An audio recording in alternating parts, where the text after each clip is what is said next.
Hi, my name is Robert Cheong, and I'm a pastor at Sojourn Community Church.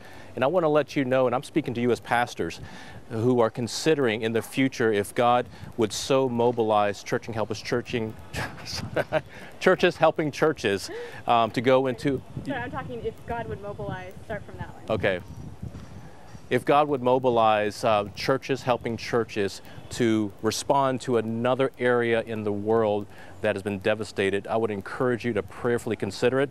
I got the call about 3 months after the earthquake hit Haiti, and there was a lot of things that were going on in terms of the church ministry. I know your life is busy, but you will experience God's faithfulness as you will prepare for this experience. And I have seen how God used the experiences leading up to our time here in Haiti as substance and as illustration for how you can minister to people here at Haiti. So I strongly recommend it, and God will expand your world as He expanded mine. And it's always a joy to see in a fellowship with fellow Christians and to see how God is working all over this world as you proclaim the gospel. They get it in the midst of their pain and suffering, and it's an experience that will just be a milestone in your ministry.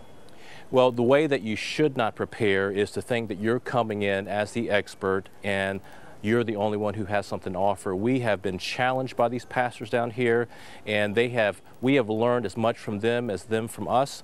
And so I would encourage you not to prepare that way. The way to prepare is the way to prepare for anything that God brings you into, is to prayerfully prepare, praying for the people, praying for the country, but also getting your own heart right before the Lord, as well as maintaining faithfulness to the ministry that God has called you. Because again, there was so much spiritual warfare with all of our team members all across the country in the 2 weeks prior to our departure. And I'm sure that it was a part of God's testing and refining us as a direct result of just preparing us for what we have come into at Haiti. The part of the gospel that has come out to me most of all is just what we talked about in our sessions this week, is that God has given us a steadfast hope.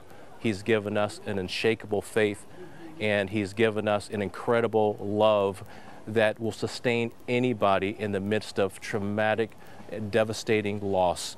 And it's so beautiful to see these Haitian pastors who have lost mothers and wives and children, how they are just singing with such robustness as they are believing in their Christ and clinging to Him, because that's who they have and that's the only thing they have.